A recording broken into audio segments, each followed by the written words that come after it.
ഓം കൃഷ്ണായ നമ. ഓം കൃഷ്ണായ നമ. ഓം കൃഷ്ണായ നമ. ഓം കൃഷ്ണായ നമ. ഓം കൃഷ്ണായ നമ. ഓം കൃഷ്ണായ നമ. ഓം കൃഷ്ണ. ഓം കൃഷ്ണ കൃഷ്ണ കൃഷ്ണ കൃഷ്ണ അമ്മേ, കൃഷ്ണ. ഓം കൃഷ്ണ കൃഷ്ണ. അമ്മേ, ഓം മോളെ വാ. കൃഷ്ണ കൃഷ്ണ. ശ്ശോ. ഓം കൃഷ്ണ കൃഷ്ണ. അമ്മേ, ഓം കൃഷ്ണ കൃഷ്ണ. ഓം അമ്മേ, കൃഷ്ണ കൃഷ്ണ. ഇത് എന്താ ഈ കാണിക്കുന്നേ? ഓം കൃഷ്ണ കൃഷ്ണ. അമ്മേ, ഓം കൃഷ്ണ കൃഷ്ണ. കൃഷ്ണ കൃഷ്ണ. കൃഷ്ണ കൃഷ്ണ. കൃഷ്ണ കൃഷ്ണ. വാ. അമ്മമ്മേ, അമ്മ നിക്ക്, നാട്ടുകാർ കാണുമല്ലോ എന്റെ ഈശ്വര. അമ്മേ നിക്ക്, അമ്മ നിക്കാൻ. അമ്മ നിക്ക്. അമ്മമ്മേ, അമ്മയുടെ ഒരു കാര്യം അമ്മേ, പറയുന്ന കേക്കമ്മേ.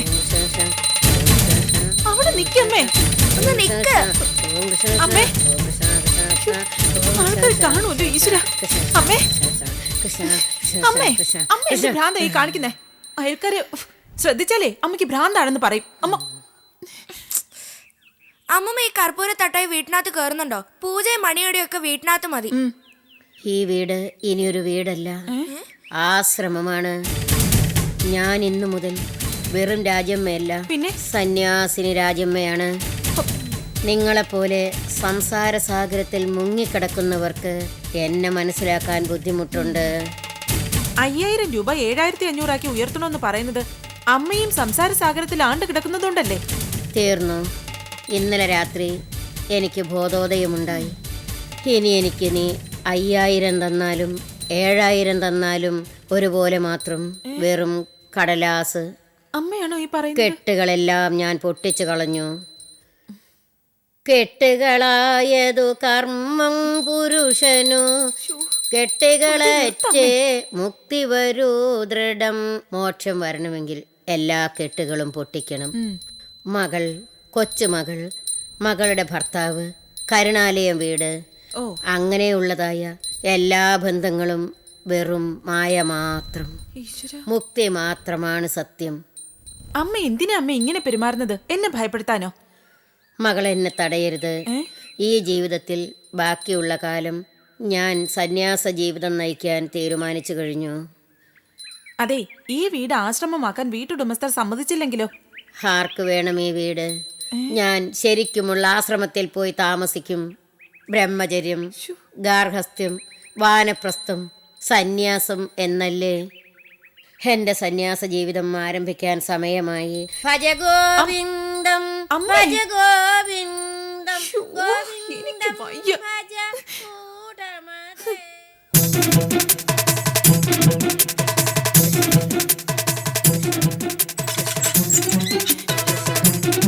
അമ്മ ഇതെങ്ങോട്ടാ?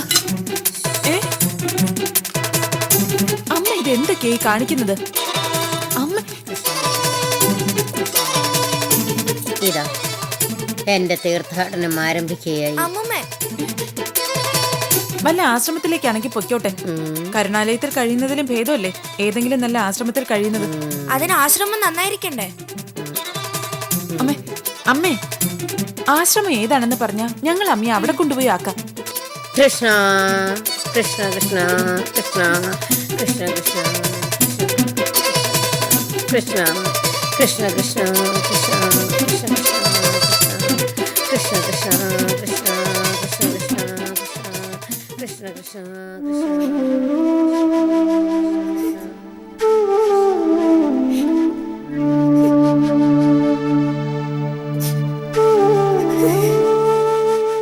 അമ്മ എന്തിനാ കരയുന്നത്?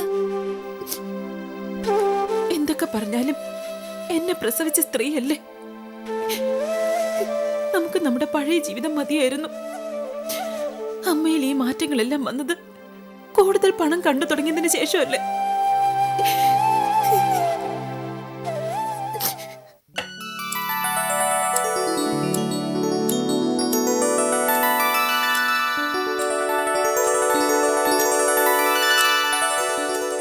എനിക്ക് നിങ്ങളുടെ ഗുരുവിനെ ഒന്ന് കാണണം. ഇവിടെ എല്ലാരും ഗുരുക്കന്മാരാണ്, എല്ലാരും ശിഷ്യരുമാണ്. എങ്കിൽ ഈ ആശ്രമത്തിൽ ഒരു ലീഡർ കാണുമല്ലോ, ഒരു നേതാവ്. എനിക്ക് അദ്ദേഹത്തെ കാണണം. ശരി, സ്വാമി ഒന്ന് പരിചയപ്പെടുത്തും. എന്നാ വരൂ. വരൂ.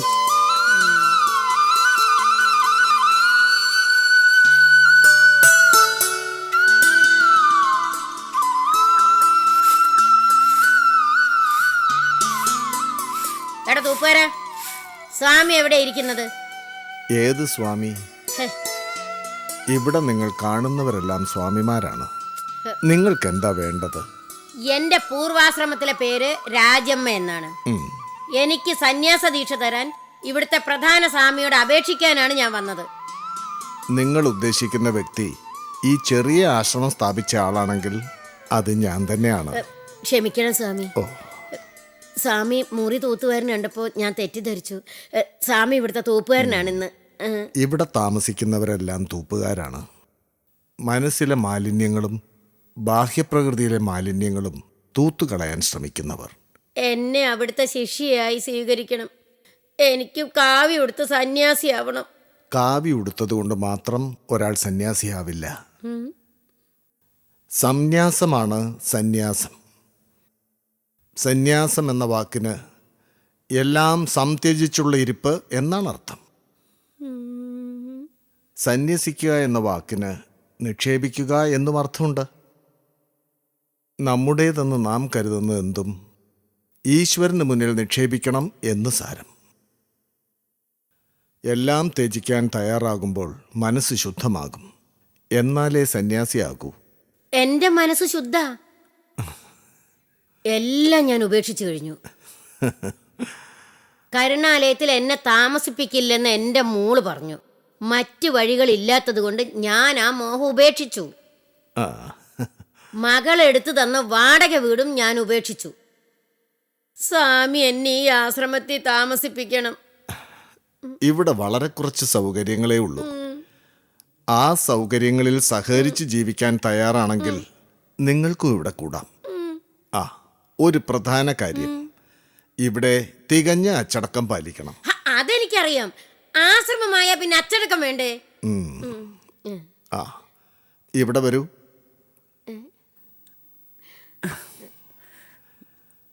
നിങ്ങളുടെ മുറിയിൽ ഇവരെ കൂടി താമസിപ്പിക്കും. ശരി, വരൂ. ശരി.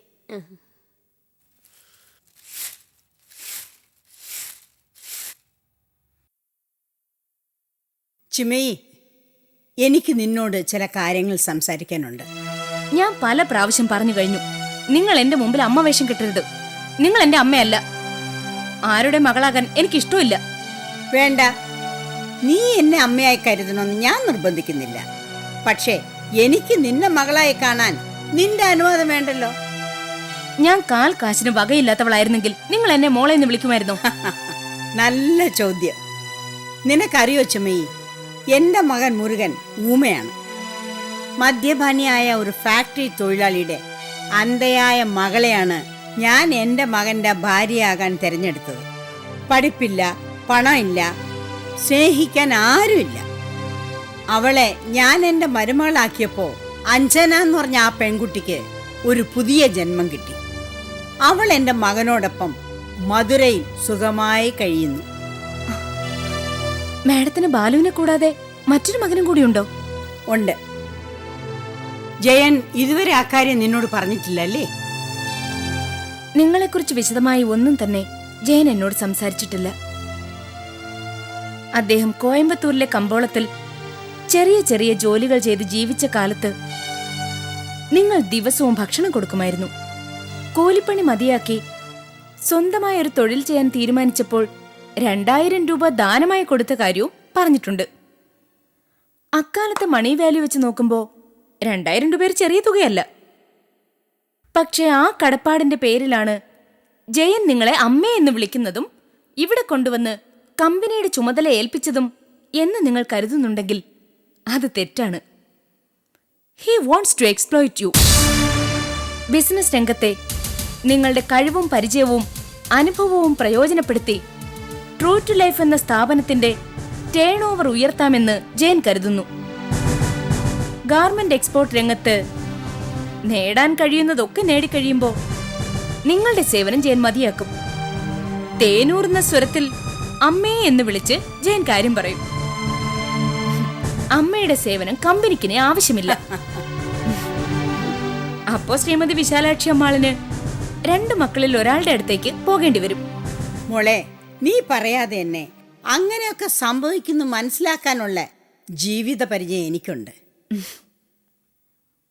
ഞാൻ വളർത്തിയ മകനും ഞാൻ നൊന്തുപെറ്റ മകനും നാളെ ഇതേ രീതിയിൽ പെരുമാറിയേക്കാം.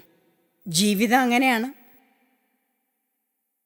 ആരോഗ്യമുള്ള കാലത്തോളം ഞാൻ എനിക്കറിയാവുന്ന തൊഴിൽ ചെയ്യും. അത് കഴിഞ്ഞാൽ എന്ത് ചെയ്യണം അതും ഞാൻ തീരുമാനിച്ചു കഴിഞ്ഞു.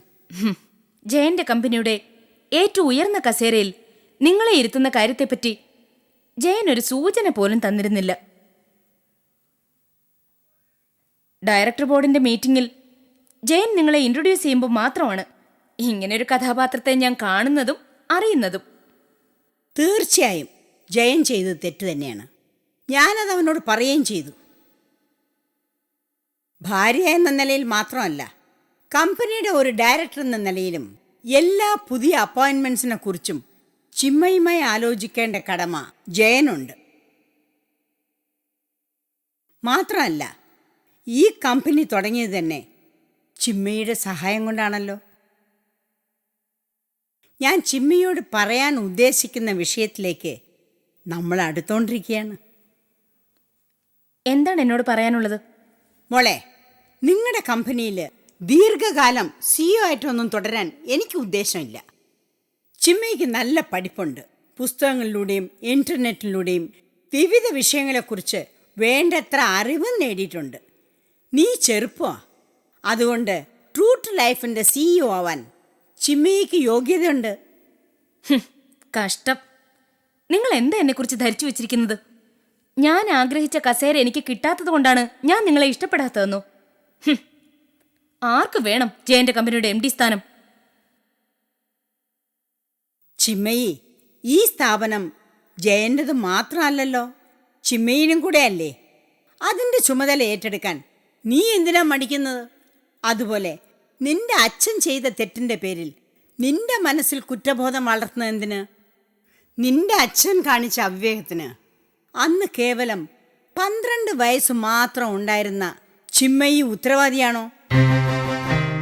എൻ്റെ കഥ ചിന്മയ്ക്ക് അറിയാമെന്ന് നിന്റെ സംസാരത്തിൽ നിന്ന് ഞാൻ മനസ്സിലാക്കിയിട്ടുണ്ട്. പക്ഷേ അത് പൂർണ്ണമല്ല. കാമുകനിൽ നിന്ന് ഞാൻ ഗർഭം ധരിച്ചതും അയാൾ ഉത്തരവാദിത്വം ഏറ്റെടുക്കാതെ ഓടിപ്പോയതും നാട്ടിൽ വാർത്തയായപ്പോൾ എൻ്റെ അപ്പ ആത്മഹത്യ ചെയ്തു. അതായത് ഞാൻ കാരണമാണ് എൻ്റെ അപ്പ ആത്മഹത്യ ചെയ്തത്. ആ കുറ്റബോധമായി ഒരു മനോരോഗിയെപ്പോലെ ജീവിച്ചിരുന്നെങ്കിൽ എനിക്ക് ഇന്നത്തെ നിലയിൽ എത്തിച്ചേരാൻ കഴിയുമായിരുന്നു. ഒന്ന് ആലോചിച്ച് നോക്ക്. അതുകൊണ്ട് അധികം വൈകാതെ ജയന്റെ കമ്പനിയുടെ ഭരണം ചിന്മയി ജയനോടൊപ്പം പങ്കിടണം. ചിന്മയെ ആ കസേരയിൽ ഇരുത്തിയിട്ടേ ഞാൻ ഇവിടുന്ന് പോകൂ.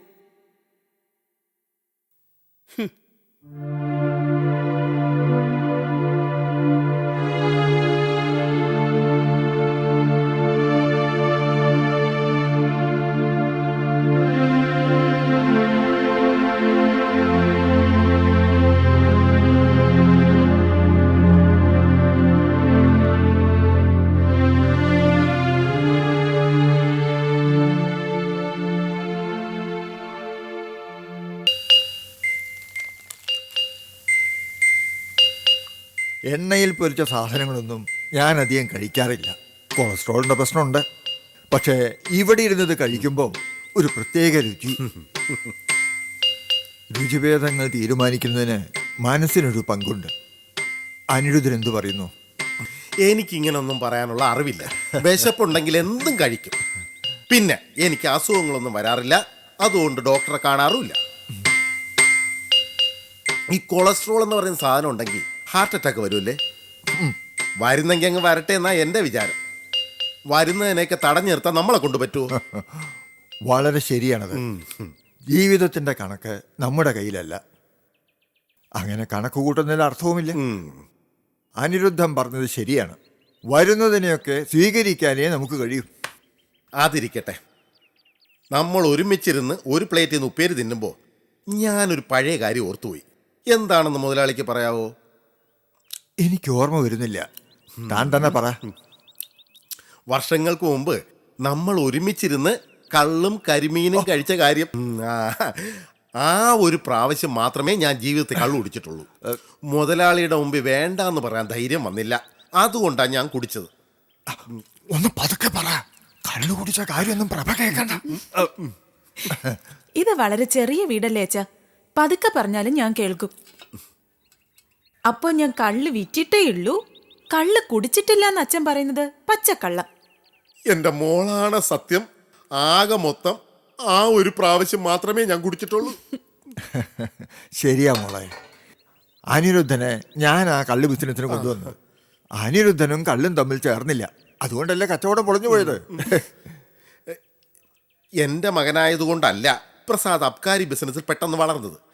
കച്ചവടം ചെയ്യാനുള്ള മിടുക്കും, മുഖം നോക്കാതെ ആരോടും എന്തും പറയാനുള്ള സാമർഥ്യവും, പിന്നെ ഒരു പ്രത്യേകതരം കൗശലവും പ്രസാദിന് പാരമ്പര്യമായി കിട്ടിയത് അവൻ്റെ അമ്മാവൻ മരിച്ചുപോയ കരുണാകരൻ മുതലാളിയിൽ നിന്നായിരിക്കുന്ന എനിക്ക് തോന്നുന്നത്.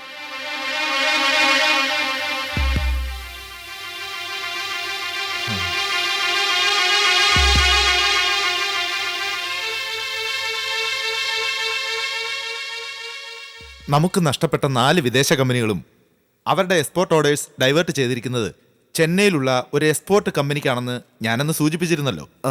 ഇപ്പോൾ അതിൻ്റെ ഡീറ്റെയിൽസ് കിട്ടി. ട്രൂ ടു ലൈഫ് എന്നാണ് ആ കമ്പനിയുടെ പേര്. ഒരു മിസ്റ്റർ ജയചന്ദ്രനാണ് അതിൻ്റെ ചെയർമാൻ, മലയാളിയാണ്. അടുത്ത കാലത്ത് ആ കമ്പനിയുടെ CEO ആയി ഒരു സ്ത്രീ ചാർജ് എടുത്തു. അത് മറ്റാരുമല്ല, ശ്രീമതി വിശാലാക്ഷി അമ്മാൾ.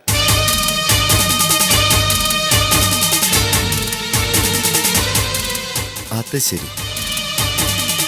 അന്ന് ഫാക്സ് വന്നപ്പോഴേ ഞാൻ പറഞ്ഞില്ലേ, അമ്മ കോയമ്പത്തൂർ കോട്ടൺ വിട്ടു എന്ന് അവർ മനസ്സിലാക്കിയത് കൊണ്ടാണ് അവർ ഓർഡേഴ്സ് പിൻവലിച്ചതെന്ന്.